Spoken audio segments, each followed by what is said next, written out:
Don't be fooled by the whispers of the winds from the north.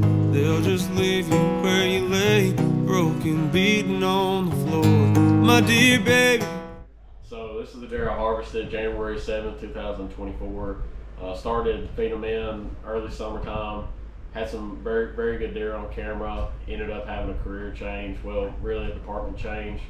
My days off was not as perfect as they was with the job I had before, so I didn't get to hunt as much.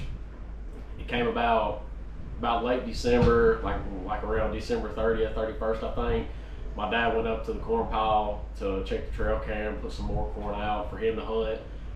Ended up, at that point I hadn't hunted for like maybe a month or two due to my career change. And pulled the SD card, we looked in the computer, had all the pictures, and ended up seeing him. And I knew I had to get back out in the tree.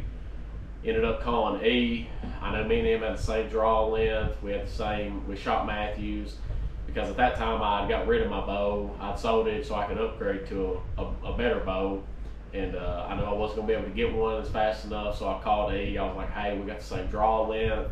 Do you care if I come get it? I can shoot it for like maybe a day or two and then go hunting.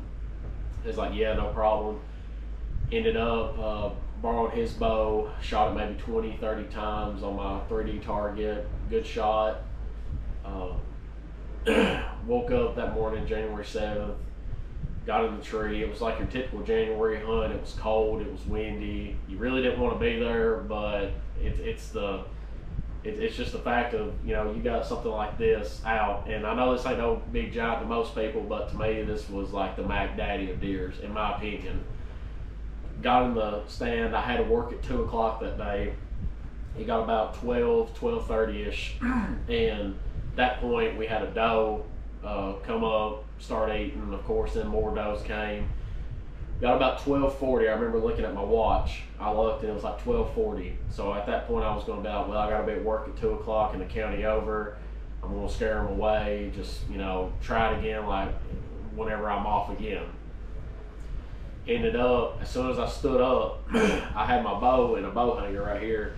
I remember I seen the does look up, go look towards the north side of the mountain. Then whenever I looked, I seen him, and I knew it. I was like, I don't care. I'm taking the shot. And it wasn't like your typical hunt that you see. He went straight towards the corn, started eating, and I said, I don't care. I'm going to take the shot. Ended up shooting him at about 35 yards. Took the shot. He went about 50 to 60 yards, and I remember I had my rangefinder. As soon as I shot him, he ran. I have a rangefinder on him. He was up on the north side of the mountain, and where he came from, and he dropped. As soon as he dropped, I looked at my watch again. It was like 12:43. Knew I had to work at 2 o'clock. Called Eddie like, hey, I shot a deer. He's good. Come help me.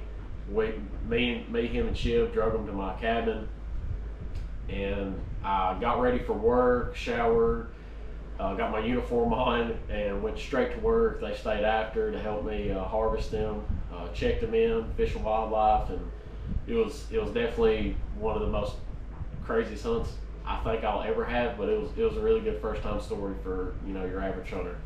So I'm very blessed to be able to harvest them.